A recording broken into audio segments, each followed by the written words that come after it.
well. They could spoil the stuff. And so you've got to be careful with a coalition. A coalition is the toughest thing in politics to handle.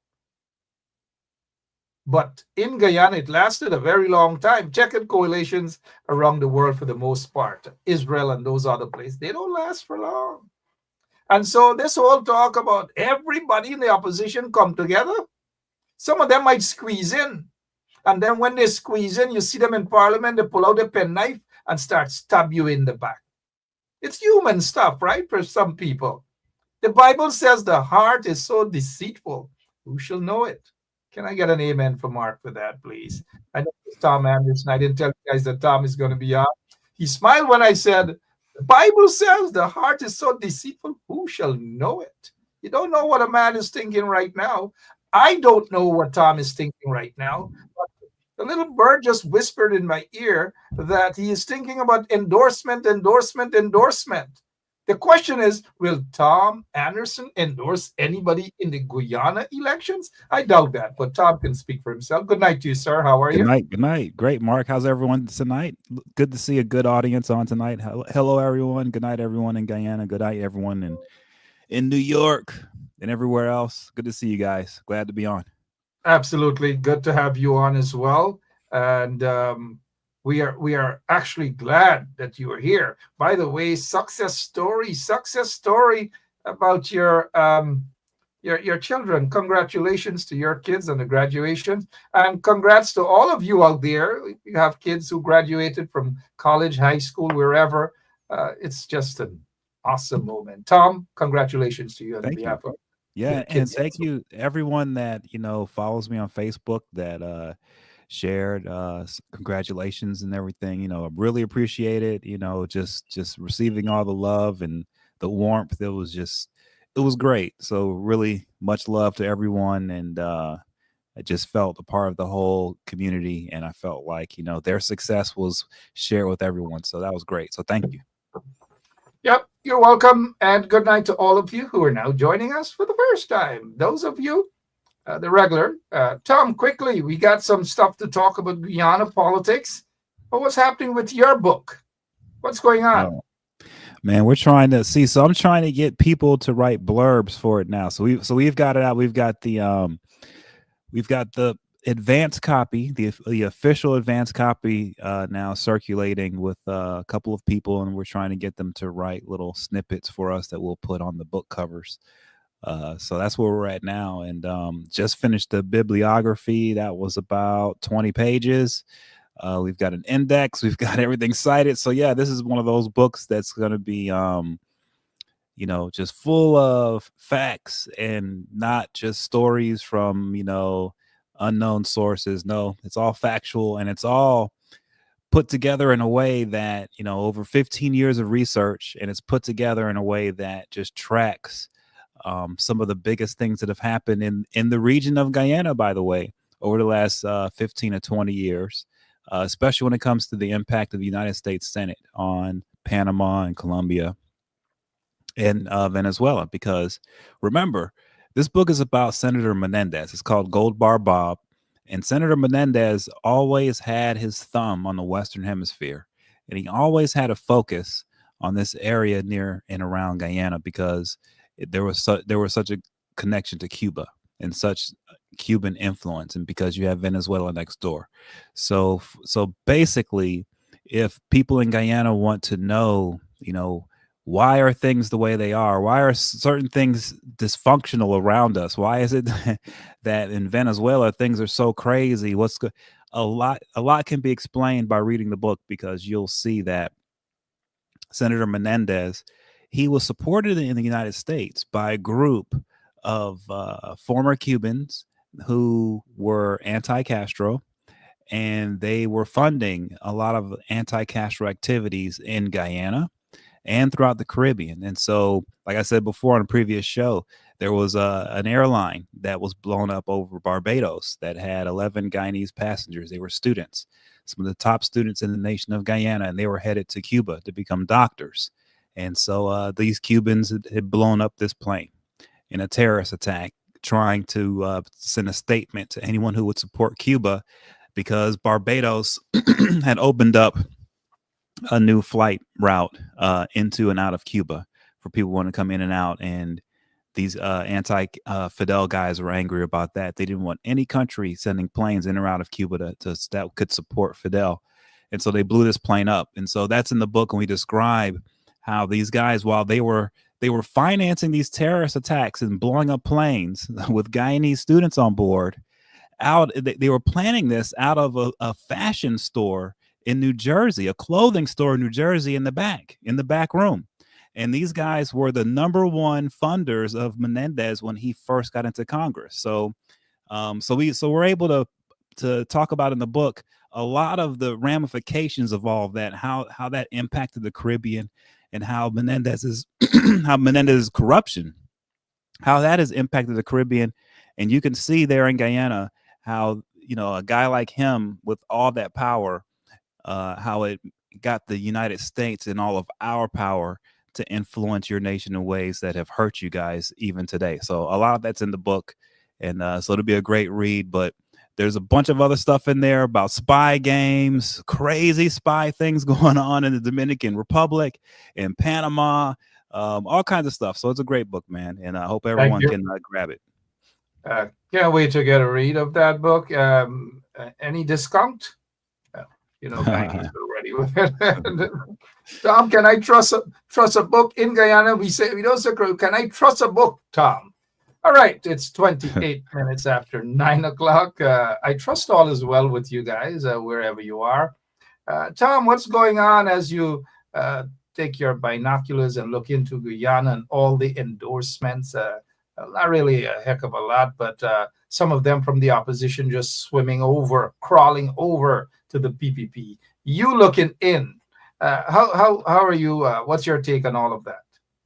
Yeah, so from an outsider's perspective, I mean, the view of a lot of Americans who know a little bit about Guyana and know a little bit about how nations, oil rich, resource rich nations, sort of evolve when they get access to the riches.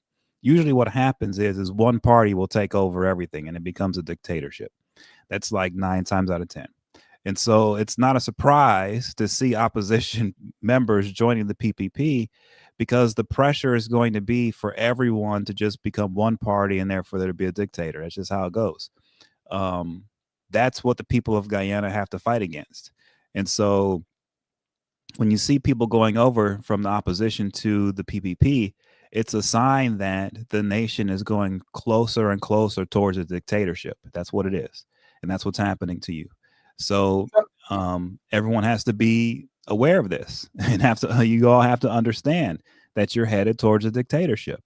And the only way to avoid getting into a dictatorship is to have a robust opposition party, right? And in order to have a robust opposition party, it's going to have to come from the people themselves, from the ground up. So that's where things are at. That's how I see it from an outsider's perspective. I see it as it's a bad sign. It's a sign that Guyana is headed towards a dictatorship.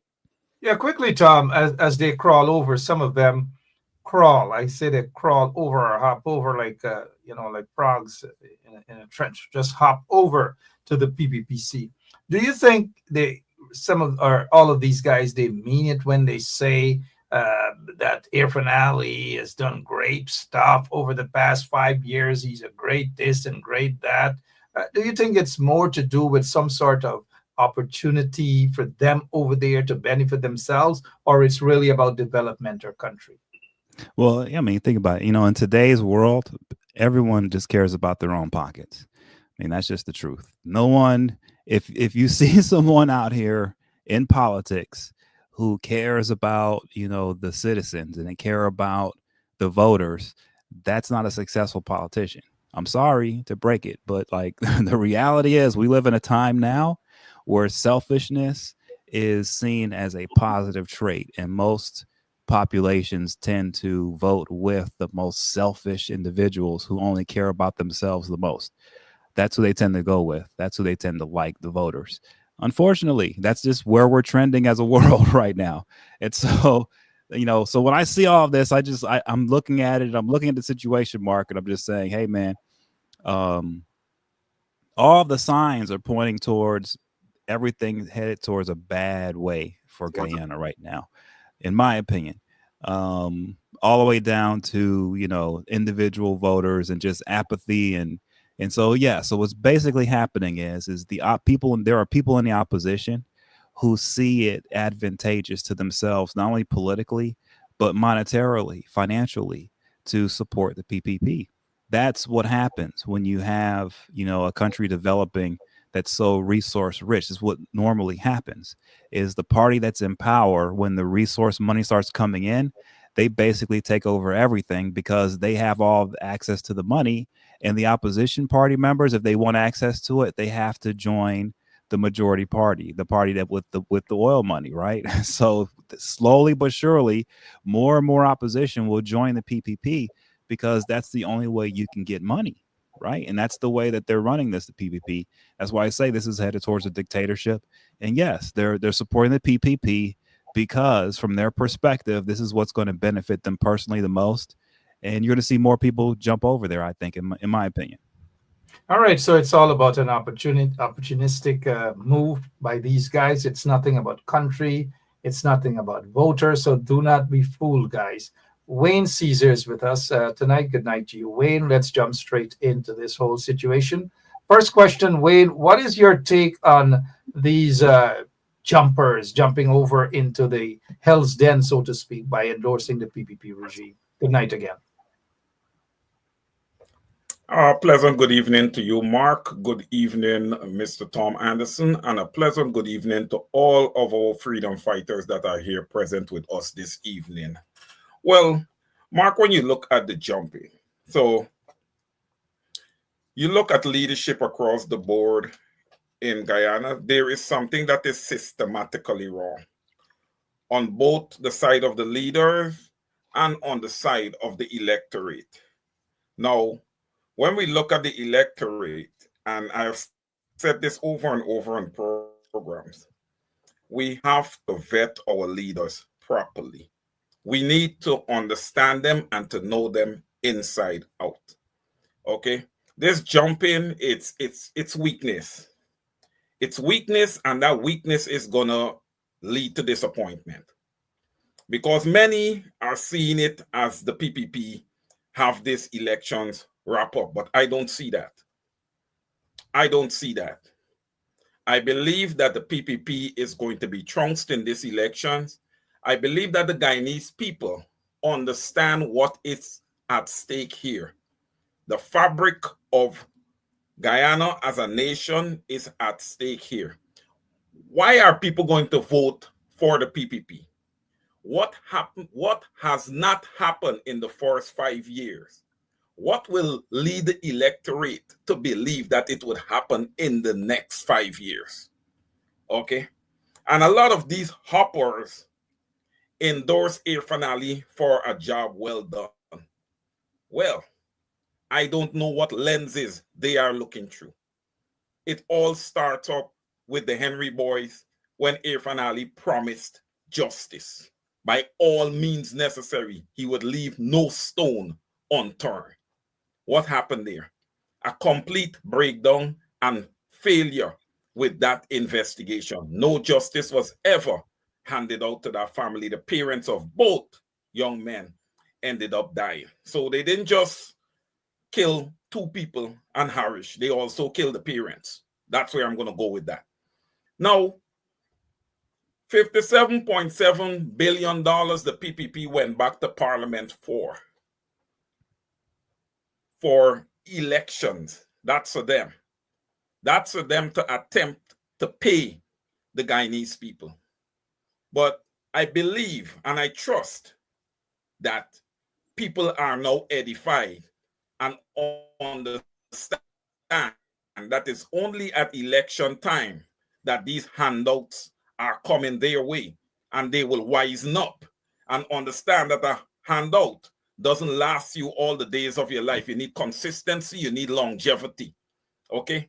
The people of Guyana, I believe, will understand that 53% of them is living in poverty in oil-rich Guyana. These are the issues that I'm expecting the Guyanese people to understand. The people will also understand, and this is recently, this has just happened. On the ballot will be young Adriana Young and the PPPC government's failure, okay, to give justice to that family. Okay, the 2 young men in Linden, that will be on the ballot. The 20 young people in Madia, locked up in the school, caged up like if they're animals to burn to death. Okay, that will be on the ballot. So when people, and I'm going to call names, when you have people like Daniel Seram, and I have nothing really against Daniel Seram, but ask the question, Mr. Benchcap, what has Daniel Seram done in 5 years? Okay. Geeta Chandan Edmond, she was not impressive. I don't feel like if the PNC have lost anything. Okay. So these people, these hoppers, I don't believe that they're going to have a massive impact in any way or form. Yes, the optics does not look good, Mr. Benchop, that you have MPs leaving your party. The general optics does not look good. But when you talk about impact and you look at these people, what do you see? Nothing much. What are they bringing to the party? Nothing much. All right, over to you, sir. Thank you.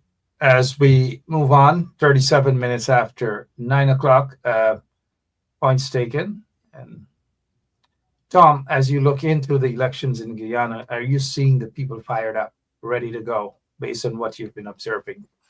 Well, the the scary thing I'm observing is this, and this is what I think everyone should ask themselves. And I saw someone ask this question on Facebook about a week ago, and most people just kind of ignored it or laughed it off. But I think it's a legitimate question to ask, and it's this, right? What is it about the political system and the political parties in Guyana right now, where you've got the PNC, the PPP? What is it about it that makes it so that so many citizens are attracted to Azruddin Mohammed? That's the big question. It's like, if the PNC and the PPP, if they're doing what they're supposed to be doing politically and doing what they're representing the nation properly, right? Then why is it that this guy who's under sanctions has become so popular all of a sudden with people in places? And I'm not saying he's the most popular guy, but what I'm saying is he shouldn't even have any popularity whatsoever with his track record. But the fact that a guy of his stature with his track record could get the kind of support he's getting, what is that saying about the nation of Guyana? And what is that saying about the representation of the people right now? How lacking could it be? And so I'm not surprised that people from the PNC are jumping ship, because I think it's actually bigger than just, a two-party problem here. I think they're jumping ship. But at the same time, I think some of these people from the PNC are jumping ship may also know that jumping ship may not do much, because right now there really aren't that many options. And so they're having to choose the lesser of two evils, and they're jumping over to the PPP now. But I think this all speaks to a problem in the nation overall politically. And I think it's pointing to the fact that the country has become, I think, so apathetic and so divided that it's almost guaranteed that it's going to go to a bad place politically. And that's why you've got people like Azruddin Mohammed becoming so popular all of a sudden. All right, 40 minutes after 9 o'clock. As we look at the time, indeed, we'll be out here at 10 o'clock. But Wayne, do you think the opposition is mobilizing its support base fast enough, sir?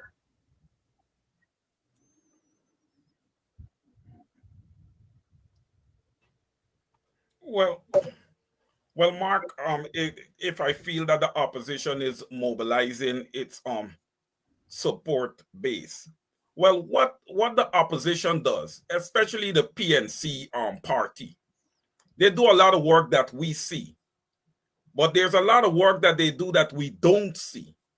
Okay, and they've gotten a lot of promises from a lot of people, and some of these people are PPP supporters that promised that they would vote PNC. Listen, I'm not going to say that all of them is going to do it, but some of them may. Because what the PPP would have done over these 5 years have not just impacted African Guyanese or PNC supporters, or that 50 or about percent of Guyanese that did not vote PPP. it would have impacted their own supporters. And these people started cursing and rambling and going on. Okay, because they see the injustices that are not just being meted out to African Guyanese or people that would have voted on the side of the opposition, but also to them. All right. This Adriana Young situation didn't just impact, you understand me, one dynamic. It impact everyone. All right. So when you look from a mobilizing perspective, I think that the opposition can do more. They can do more when it comes to PR. Come on, guys. You guys got to pick up with this PR. You know, people should not be sleeping in the nights now. There's no time to sleep now. The next 90 something days or whatever should be a lot of sleepless nights. Okay, because there's work to be done. In a way, you guys are playing from behind because we've been calling a long time for the MPs to get on the ground and start empowering young people and preparing them. Okay? I don't believe that was done to the best of the party's ability. Do they still have some time? Yes, there's a small window. But people got to understand there's a lot of work to do. You can't go there and work 5 hours. You got to go there and work 15 hours. You got to work.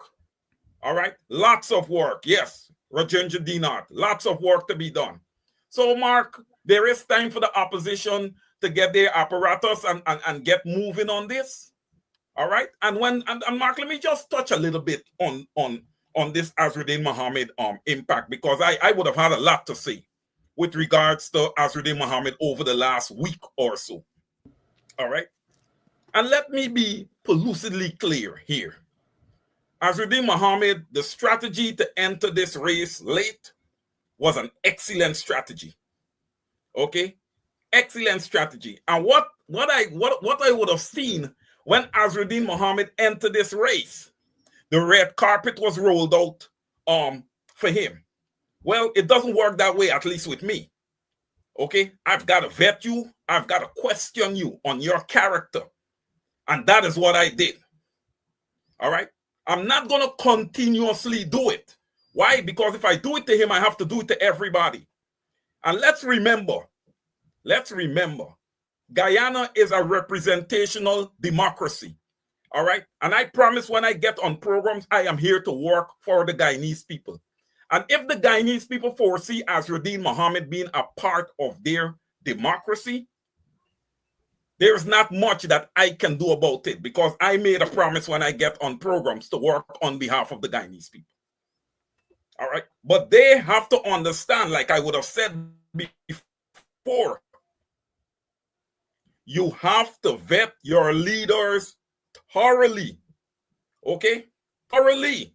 Because if it comes back to bite you, you cannot come and cry. It is you who would have made the decision. Mr. Benchcop, over to you, sir. All right, 44 minutes after 9 o'clock, you guys have to go out and vote where your vote is worth it, where it makes sense, patriotic, honest people to get into office to manage the affairs of manage the affairs of the country. There's no moving backward. You can't vote one set of corrupt vagabonds out and put another set of corrupt vagabonds in. It doesn't work so, because the country isn't going to move forward. So take a look around, and this is not about emotions.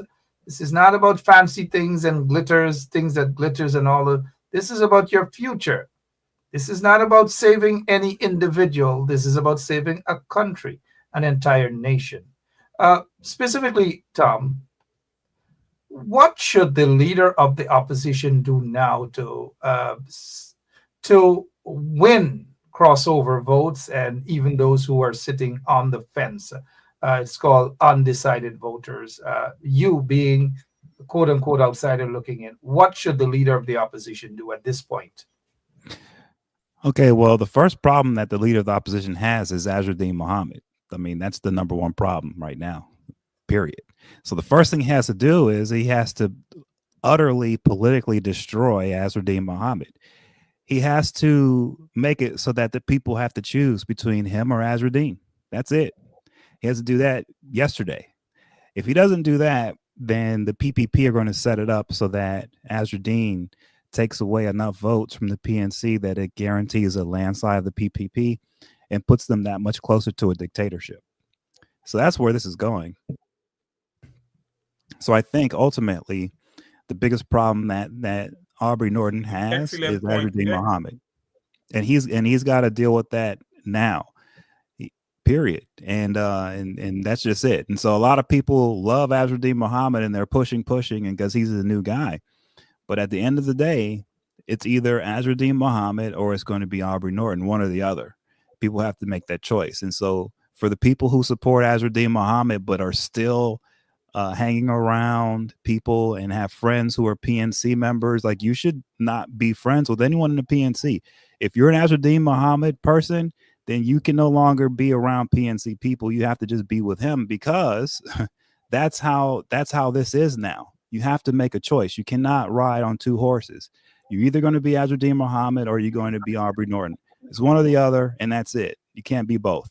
And if you're going to be Azradine Muhammad and talk around PNC people like everything is fine, it's not fine, because actually Azradine Muhammad right now is a much bigger enemy and a much more dangerous force to the PNC and to the nation of Guyana than anyone else, even the PPP at this point. Because let me tell you something, there's no one in the PPP leading the PPP party who's under sanctions, who can't travel wherever they want around the world.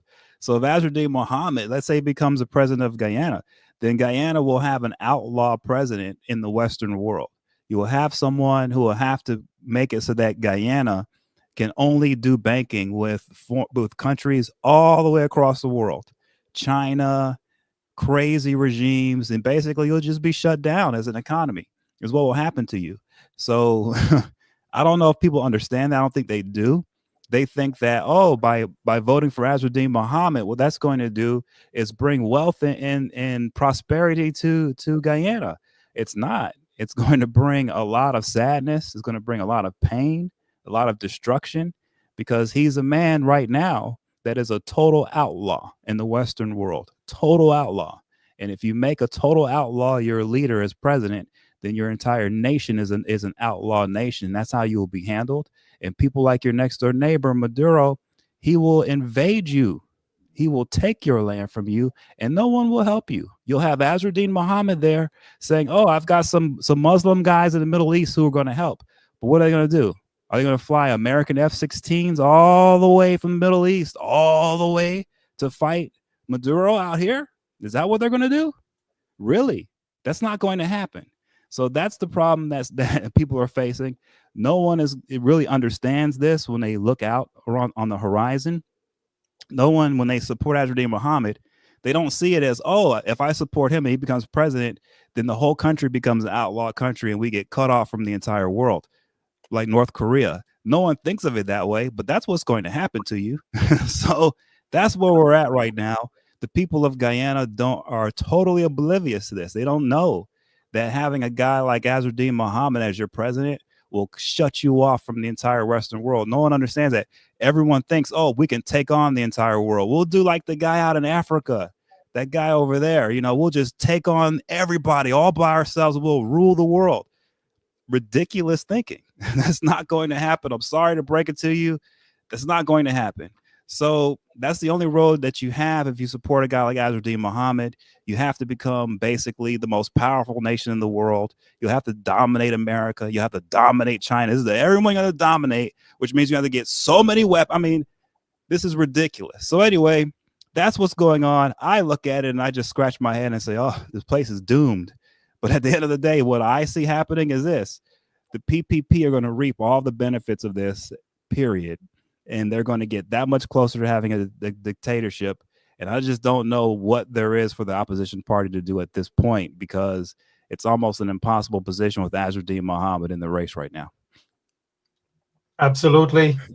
Enough of that. 51 minutes after 9 o'clock. Again, guys, be extra careful to this whole thing, where you vote and who you vote for, because it may very well turn around to harm you or hurt you. It might look good in the beginning, but remember, not everything that glitters is gold. You judge and you vote for people based on what you know of them and that they have a solid history of working with you, whether it's human rights, whether it's law and order. Law and order is not something that you just speak on elections time. Oh, I believe in law and order, or I believe in human rights. When their folks' track records are horrible on law and order, human rights, probably the same as the PPP as well. Horrible. So be careful how you vote, guys. Lots of other things we can talk about, but as we look at the time, what's your take briefly, Wayne, on a coalition? Because we're not seeing that. There seems to be no sign of a proper coalition. What's your take, sir? Mark, I believe that that boat may have already sailed when it comes to APNU and AFC. I believe that boat would have already sailed. What I am envisioning right now is the PPP and a saturation of parties in parliament.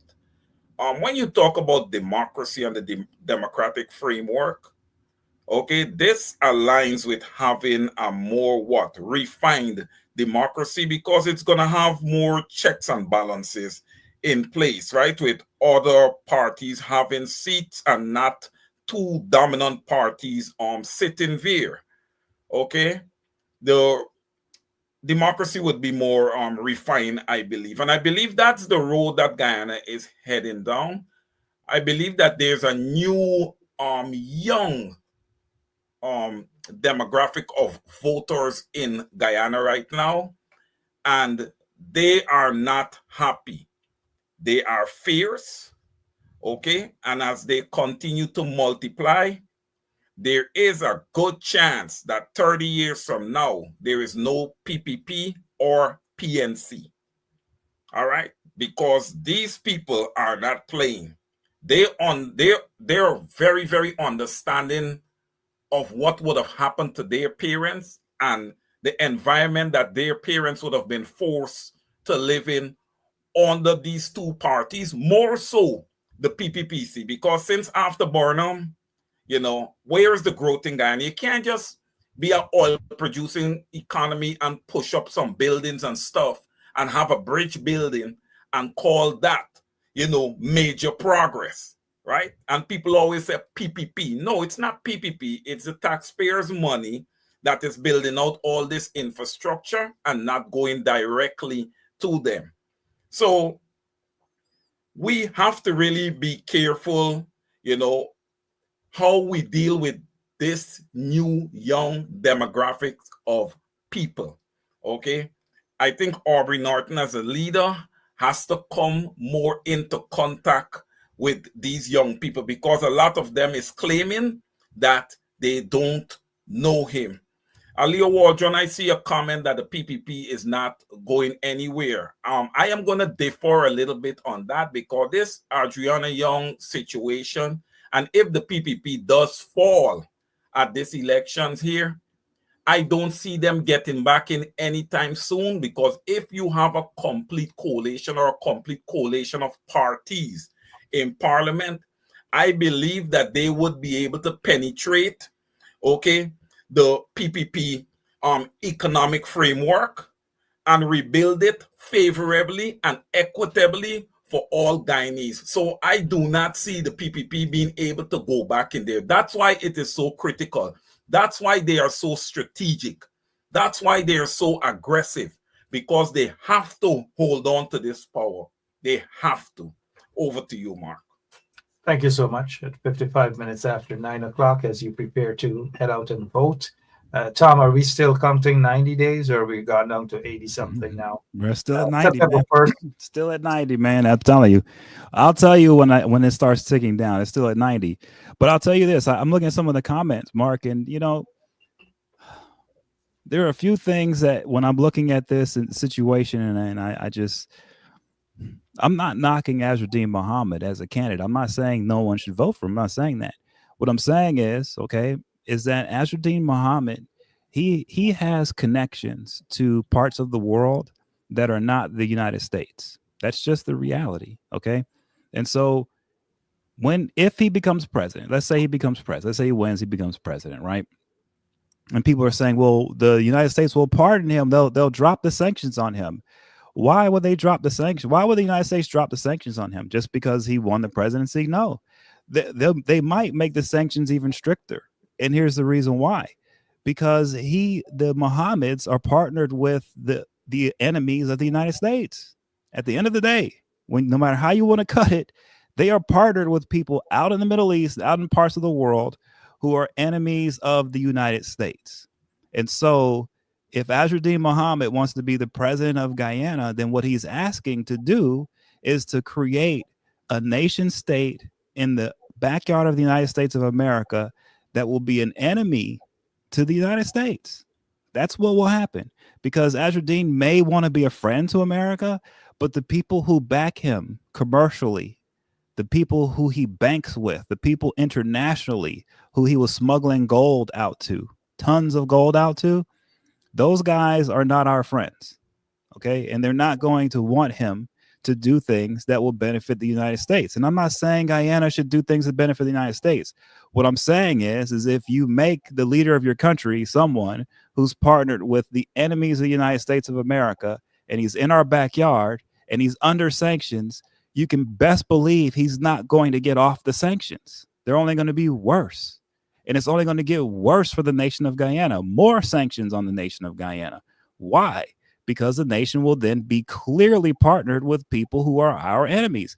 And no one in Guyana can expect and be upset at America if we're saying, hey, we don't want a nation in our backyard full of our enemies. We don't want that. No one in Guyana can get upset about that, because who would want that? There's no one in the world. You can't. The people of Guyana, you guys cannot go off and live near in Asia and expect to be next to China and become an anti-China regime, and China is not going to put pressure on you and be mad. Of course, they're going to be mad at you. So all I'm saying to the people of Guyana is this: right now, it looks like there's going to be a windfall of oil revenue coming to you through an American company called ExxonMobil.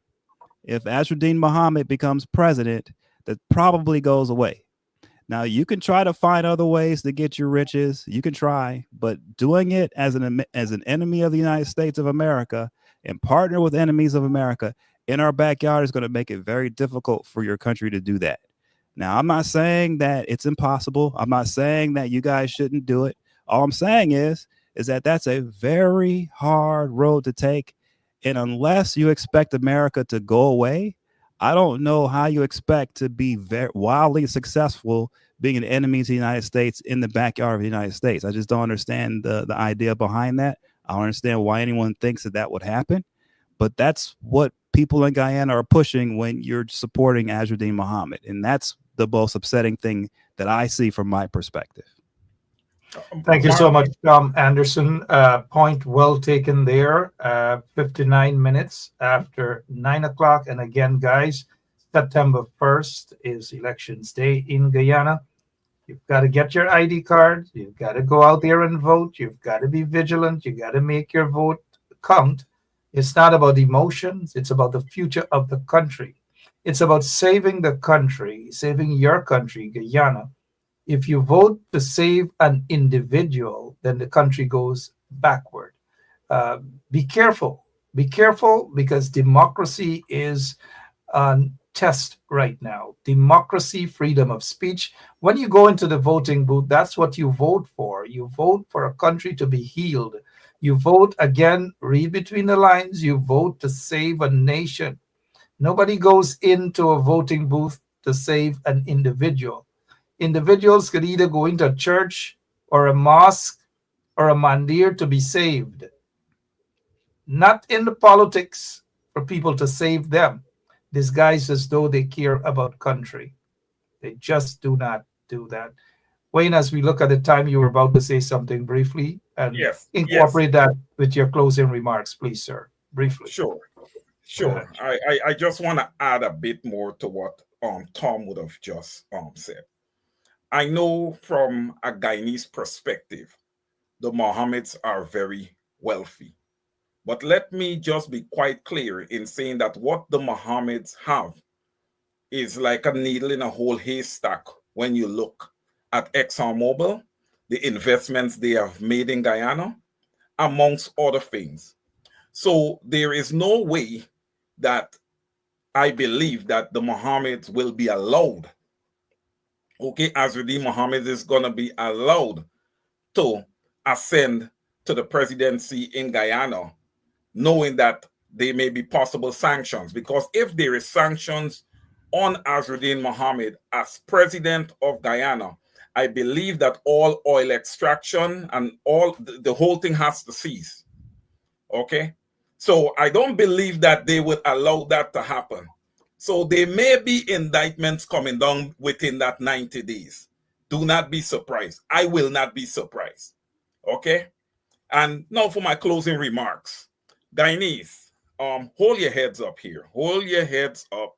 Um, do not focus too much on people hopping.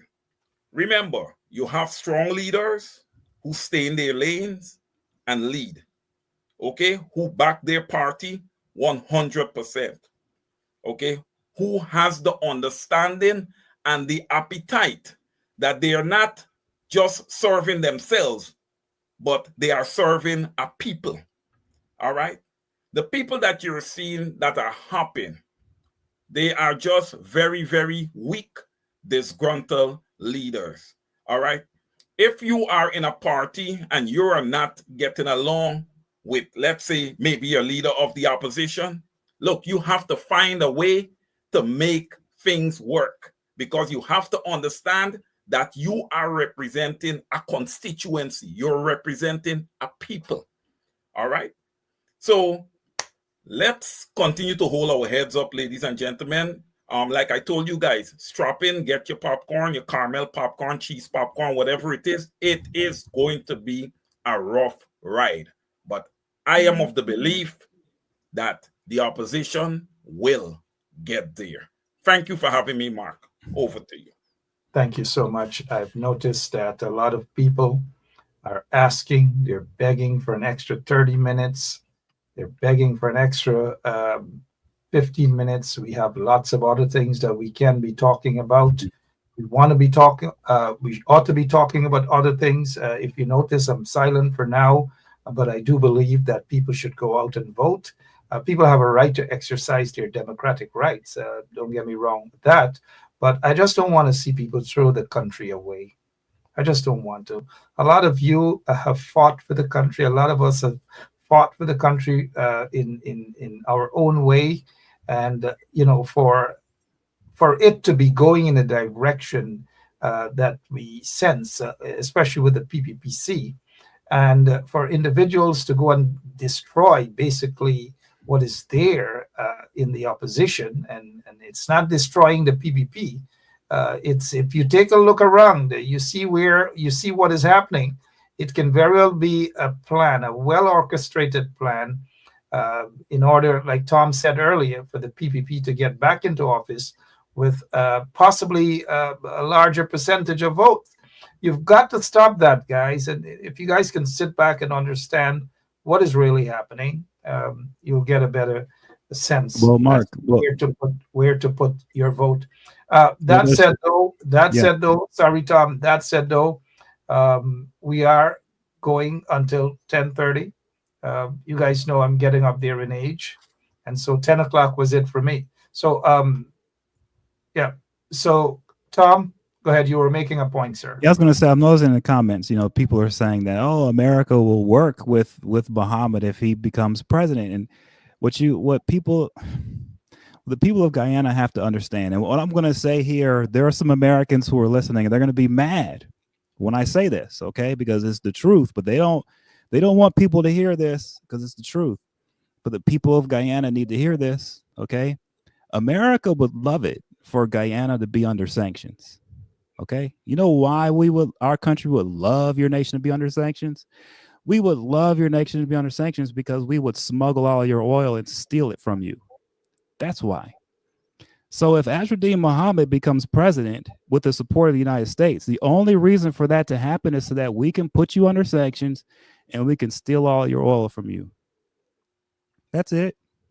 So I don't know what people are thinking. I don't know why. I guess people are thinking because I'm an American that I'm on here to talk about how great America is. Nah, man, I'm here to tell you guys the truth. And the truth is, it would be much easier for us. You're right. It would be much easier for us guys to have Azruddin Muhammad as your dictator under sanctions, and we put your whole nation under sanctions, and we just steal everything from you. Okay, that's what you want, but that's what you will get. So I'm just saying, I don't think the people of Guyana understand the situation you're in. You're not in a great situation. You're in a very, very bad situation, and you're sleepwalking through it. You're not realizing that you have to have your own independence, and you're not going to get it through a criminal. You're not going to get it through some guy, some rich guy who's going to all of a sudden make it all right for you. If he didn't make it, if Ashruddin Muhammad didn't make it right for you before he was under sanctions, he's not going to make it right for you after. He's only trying to make it right now because he's trying to get from under those sanctions. He's trying to continue to live his life as a rich man. Why? He was born a rich man. He's been a rich man sitting in the middle of a poor country his entire life. What does he know? He knows how to live a life of convenience. He knows how to live a life of connections. He knows how to contact the president of Guyana to complain about his tax bill on his Lamborghini. That's what he knows. So all of a sudden that he's a common man to every man, he's not. He's a rich man. He doesn't know much about the common man. With that said, I understand the draw that, of course, he's like Donald Trump. You know, if Americans can elect Donald Trump, then Guyana can elect a criminal like Azruddin Muhammad, and that's the guy that's going to lead us to the promised land. And what I'm saying to you is, that's just not how it works, especially not in your position. America, we can make a mistake and bring in a guy like Donald Trump and still make it through okay, because we're a ginormous country. We're the biggest economy in the world. It's not even close. So we can withstand a guy like Donald Trump and still make it through. You guys are not in that position. You cannot withstand having a guy who's under sanctions as your leader right now. Not right now in the development of your country. You really have to think about your situation. And so with that said, I understand why there are people jumping ship from the PNC over to the PPP, because they're looking at Aubrey Norton and they're scratching their head and they're wondering what's going on. There's going to be an election in 90 days. There's no there's like no effort happening where it's like driving people hard to get organized. There seems to be no fight at all, right? At all. So of course you're going to see people jumping ship. Of course people are going to get worried. And of course you're going to get people within the APNU and the PNC who are going to look at a guy like Azruddin Muhammad as the savior, right? Because that's the lazy way out. They don't realize that it takes hard work to run a country. You have to run it from the bottom up, and it takes a lot of hard work from a lot of people. One man can't do it. So the situation you guys are in right now, I recommend, and I'll continue to recommend it, that you guys organize. You don't pay attention to party right now. What you need to pay attention is to your standards as citizens of Guyana. You have to define what you want in your future, and you have to pressure all parties to adhere to what your vision is as a people. That's what has to happen, and that's what's not happening. And since you guys as a people are not forcing your vision onto your leadership, another vision is being forced on you, and that's what you're feeling. And instead of you dealing with that, you're trying to run out to Azruddin Muhammad as an escape hatch. It's not going to work. You have to face your fears. You have to face your problems head up. And the problem in Guyana is that the people have not organized together to force their wants and their desires onto their leadership. Instead, they've sat back and let everything happen to them. And until that changes, things are going to continue to get worse. Thank you, Tom Anderson. 10 minutes after 10 o'clock. Eileen Carbizes, we respect your views, but let us not go the route that you're going and addressing our guest, and especially Tom, who has done so much for Guyana, to address him as Yankee boy, close your mouth. It's unacceptable. Please, let's not go that route. And And that's all I would say. If you disagree with him or you disagree with any one of us here, be respectful of that disagreement. He's entitled to his view. You're entitled to yours, but let's be respectful about it. On the 1st of September, people should go out and vote, not on emotions, but to save a country. Guyana needs to be rescued, it needs to be saved. When you walk into that voting booth, you walk in to save a country, not an individual who's scrambling to save themselves right now. You save a country. And once you save a country, then you're able to put democracy back on track. You're able to put good economic plans back on track where everyone will benefit from it. And be careful, be careful. Mr. C's, as we move on now to Adriana Young, they had a nice, successful, I wouldn't say march, but thousands of people went out to show their support for Adriana Young and calling for justice. What is your take? The government is silent on that as we move away and deal with real issue here now too again. Adriana Young. Yeah.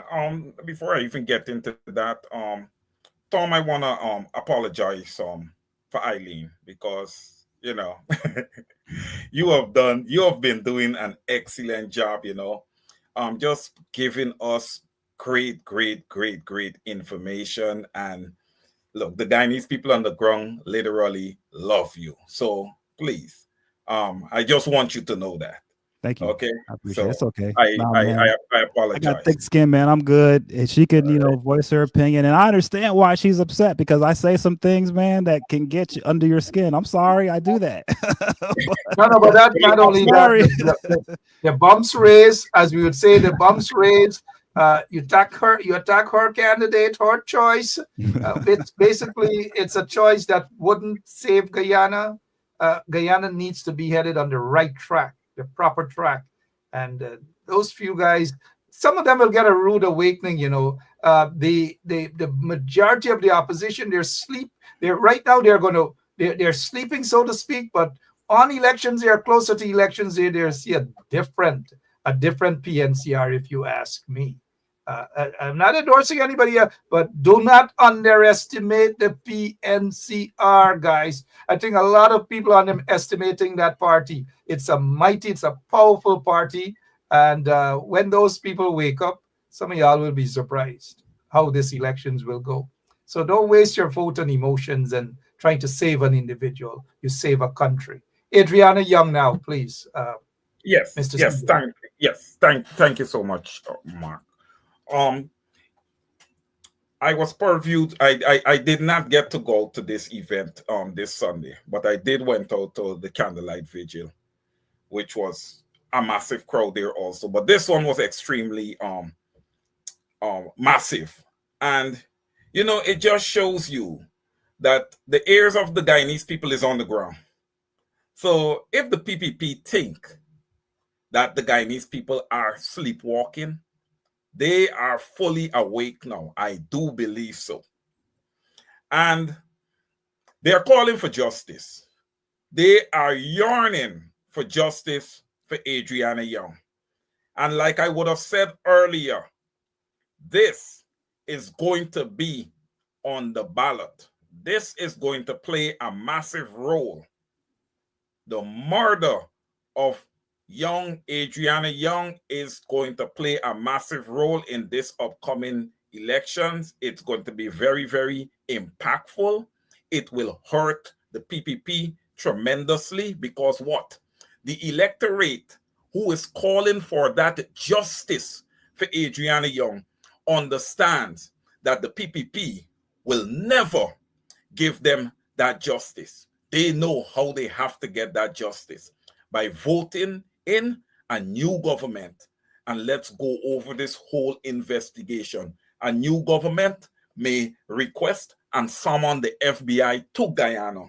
Okay? And we are going to get more clarity on what would have happened to young Adriana Young. So the voices of the Guyanese people was heard this past Sunday. We see them in their numbers, okay, at the Guyana Independence Day celebration. I want to thank all the promoters who would have worked, very, very hard, from Rick Ford to Melly Mel, everybody who would have worked so hard putting together that event. It was quite a success. You saw two Congress people, the US showed up there, okay, and was present. So look, this Adriana tragedy, all right, has impacted the entire world. I see no way that the PPP can duck out of this. No way they can duck out. Over to you, Mark. Yeah, thank you so much, and congrats to all those who made it happen. There were lots of people behind the scene who worked, people who have donated, people who have made the Adriana Young's family comfortable while they're here. Kudos to all those people. So many names that can be mentioned, and that is what happens when there's teamwork. Teamwork always make everything possible. Tom, what's your take on the Adriana Young situation, and they're still fighting for justice, sir? Well, it's the perfect example of what happens when, the Guyanese people come together for a cause. It's amazing. The whole world changes. I mean, so that's why I just sit back and I scratch my head. I go, why is it you guys see what you've done with Adriana, right? You've seen it. I mean, I'm seeing it. It's pretty amazing, right? So you see this, and then you're like, the same people who are doing this are saying, oh, but we have to have a savior to do. Nah, man, you guys are good. You just have to just learn to take your politics more serious and understand that right now in the nation of Guyana, politics is money. Literally, it's money. Period. And you have to decide as a people that we need to start organizing around our money. All right. That's what has to happen. And when you guys start coming with that mindset and understanding that, oh, what happens politically has a direct impact on my bank account in an extreme way, one way or the other, and you understand that and you're operating on a daily basis towards that, that's when you guys are going to start seeing results that you're going to like. So, I think this whole thing with Adriana Young has shown the world what the character of the people of Guyana, the true character. Because look, man, this has been rough with a government that's been so just lying and just disgusting. I mean, this has been really, really rough. And in the face of that, all you've seen is just love and just a nation coming together and just bringing in people from all over the world to support. And so I think it's just been amazing. And I think it's something that's going to continue, not just, through this election, but for a long time. I think the name and the memory of Adriana Young is going to last for a very long time for a lot of people. Very long time for a lot of people. When you go out and you vote, understand what you're voting for. You're fighting against injustices, you're fighting against extrajudicial killings, you're fighting against corruption. And we have seen it. And be careful with individuals who now disguise themselves as being the pretenders that they are, that they believe in human rights and they believe in law and order. Just look at their track record and how they've been able to penetrate and possibly corrupt the entire system. All because of wealth, all because of little money. And those are individuals who never cared about you. Let's face reality. Let's face the facts, guys. And closer to the elections time, we'll talk all more about that. Lots and lots more. You go out, you be smart with your vote. Remember, when you vote, you're voting to save a country, not to save an individual. If you vote to save an individual, you're digging a deeper hole for yourself and the entire country and for the future of your generation. Be careful with snake oil salesmen. Mr. Caesar, briefly, as you look into the cameras and you urge people to be prepared to go out and vote as of September, especially opposition supporters, to go out and be prepared to vote September 1st.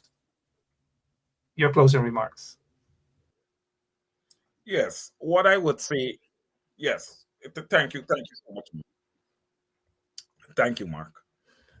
What I would say to the Guyanese people, and I saw my good friend John Seapol. I think I see a comment to the nature that when you cannot tell the people or you cannot decide where the people vote. It would not be very smart of me, John C. Paul, to try to tell the Guyanese people where they should place their vote. That is their democratic right. And I also believe that voting is something that is very personal.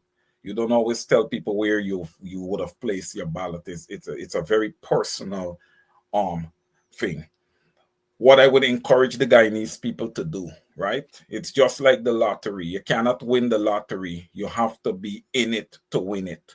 So you cannot talk about wanting to see that change and wanting to see the back of the PPPC if you are not participating in the electoral process. Remember, this is your democratic right.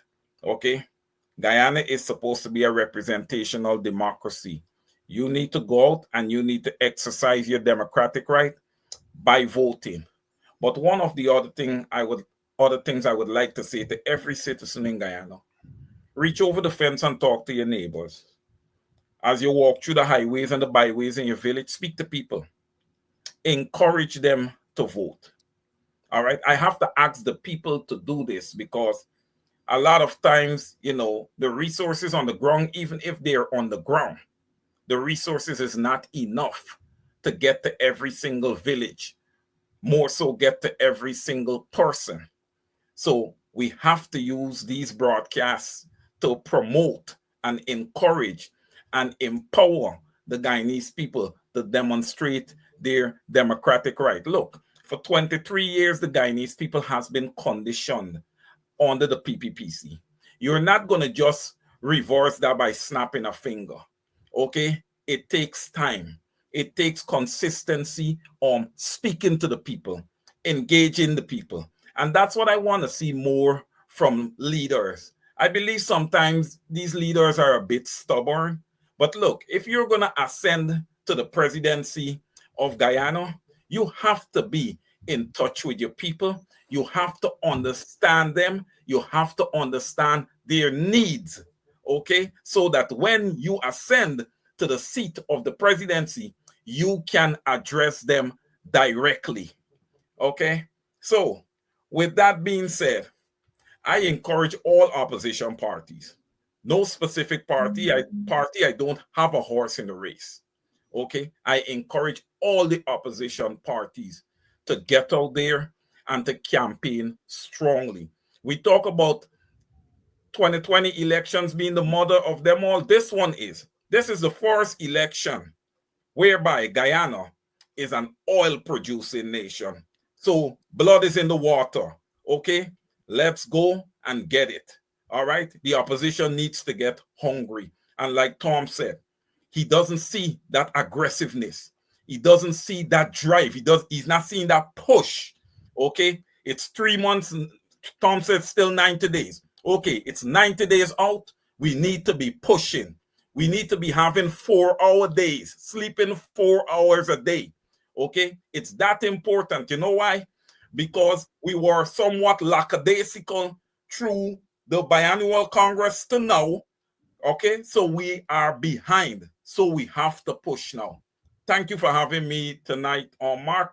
Tom, it was a pleasure spending this time with you and also the audience. Over to you, All Mark. right. Yeah. Yeah. Thank you so much. And to all of you in the audience. Um, Unlike Wayne, I have a horse. Every elections, you've got to have somebody that you have to choose. You cannot say you don't, and this is with all due respect, I so noticed with all due respect, Mr. Caesar. I am going to choose a horse in the race. I'm not going to sit back. I'm not going to say, hey, vote for everybody in the opposition, and I'm not going to confuse you guys. I don't want to do that. And I will just give you guys my opinion, and I will have an endorsement when the time is right, because I want you to be able to make that right choice that I believe that would be a right choice, the best choice in order to save Guyana. This elections is about saving Guyana, not about saving an individual. Do not be fooled. I have an endorsement, but not now, because I want the best for Guyana. I want to save Guyana. All of us should be able to save Guyana, not no one man. 83,000 square miles we are saving, not 83,000 acres of land. Tom, your closing remarks, please. Yeah, Thank you. man. Yeah, Wayne, thanks again for everything. And I just got to say, man, there is strength in numbers. That's what politics is all about. It's all about numbers. Okay. And, maybe the people who support the APNU, the PNC, maybe you maybe won't be as lucky getting a bunch of, Indo PPP people to jump over to the PNC side. Maybe you won't be too successful at getting a bunch of them to do that. But what you can be successful at is organizing your own side to perfection and making sure that your own house is in order. And I think that's what people should be focused in on right now. If you're in the opposition, the focus should be getting all of your T's crossed, all your I's dotted, and making sure that you've got, your side, your house totally in order, 100%. And that way that so that way when when it comes time to vote on election day, that you've got everything set and there's nothing more that you could have done, right? And so that's the key, and there's strength in numbers. And I just think at the end of the day, the people of Guyana, I trust the people of Guyana. The nation right now is in a developmental process. There's a lot more growth to come, but I think everyone should just keep in mind, right, going forward, that everything that's happening now will be looked back upon historically by later generations as pivotal things that happened.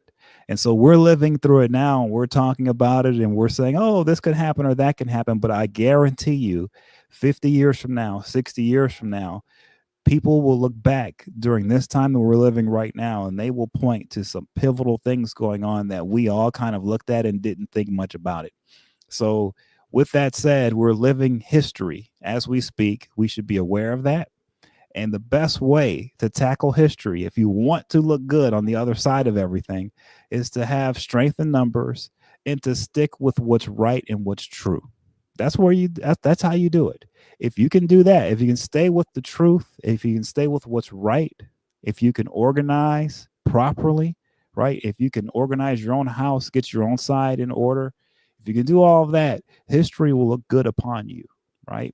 But if what you're trying to do is quick fix, let's just go. This guy, he's really exciting. Let's just jump on that guy because that everybody likes him, and we'll just roll the dice.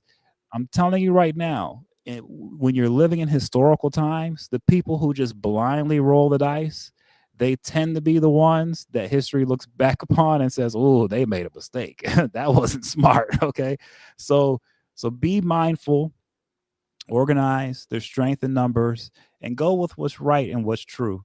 And I do believe there will be a lot of talk back and forth, but at the end of the day, I have a lot of faith in the people of Guyana, and I think that at the end of the day, the election will be the best it can be, and the nation of Guyana will move on and do well, no matter what the results are. It's how I feel about it. So that's how I see it. But I just think everyone should right now just be focused in on just getting your house in order and heading into this with your best foot forward, and just being really well organized in numbers, and just having your mind set and focused on the right stuff, on the good things, on the things that matter, and not the hot button issues that everyone wants to laugh or joke about. Thank you so much, Tom. And thank you so much, Mr. Caesar, as we close off tonight's program. I noticed somebody said that we should go for another half hour, so we will. Oh, I'm sorry, Tom. I was like, no, not that. But thank you all so much. We'll be back. I'll have back Tom. I'll have Tom and Wayne some other night. But I'll be back tomorrow, and I'll have hopefully a couple of guests as well. We head down to elections time, all right? It's countdown time, and we want people that will be able to steer you in the right direction and to let you know that you have a country to save, not an individual. As a human rights activist, those things are very passionate. And I know when people are packing people about human rights and law and order, I know who weren't there for you guys. I know who were violating your rights. I know them. And I can't see you vote for folks who have violated your rights, whether it's the PPP or whether it's anybody else who's attempting to backoo you. Wayne, thank you so much. Tom, thank you so much. And to all our listeners, God bless all of you, every single one of you. Vote smart. Have a good night. Thank you. Good. All right. So I'll be back tomorrow, same place, same time. I know some bumps will be raising. Lots of bumps will be raising. You've got to vote smart, guys. Don't let anybody just paku you and make you feel as though that you are not the smartest on earth. And they feel that they can just swar you, swar you. Don't fall for swearing. Don't fall for swearing at all. Do the right thing. I think when those folks in the opposition wake up, mainly they're underestimating the PNC. They're underestimating the PNC. And there are other individuals that I think mean well. They're not part of the PNC. I think Simona Brooms mean well. I think London means well. There are others who mean well, but hopefully, I don't know if they're going to fall on the big coalition with the right people. I don't know. But those people mean well. Those people have been there with you too. And, be smart, guys. Read between the lines. Y'all know I have a big mouth and I'll be talking more come closer to elections time, right? Oh, yeah. All right, good. I'm out of here. I like throwing a little shades and just looking at some of your comments. God bless all of you. And I know Guyana will be saved. A country has to be saved, not an individual who's swearing you guys to save them. You'll see that some of those people true colors. Oh, man, it's filthy. I'm out of here. How come you guys are not talking about saving these people?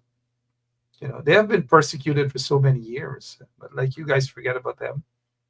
Touch them out, right? They need to be saved as well. God bless all of you. 83,000 square miles. God bless all of you.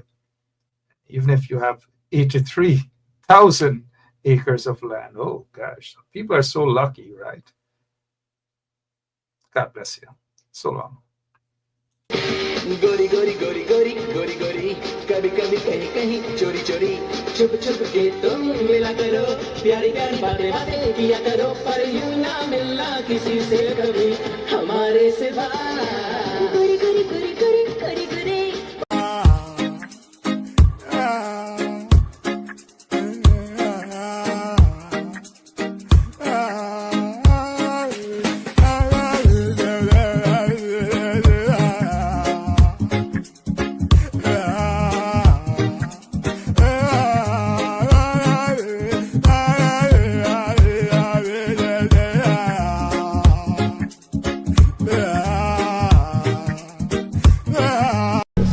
Persons can do so peacefully, and they can, but blocking the road for hours is something that affects Mr. all the Ali, citizens. I saw you blocking road.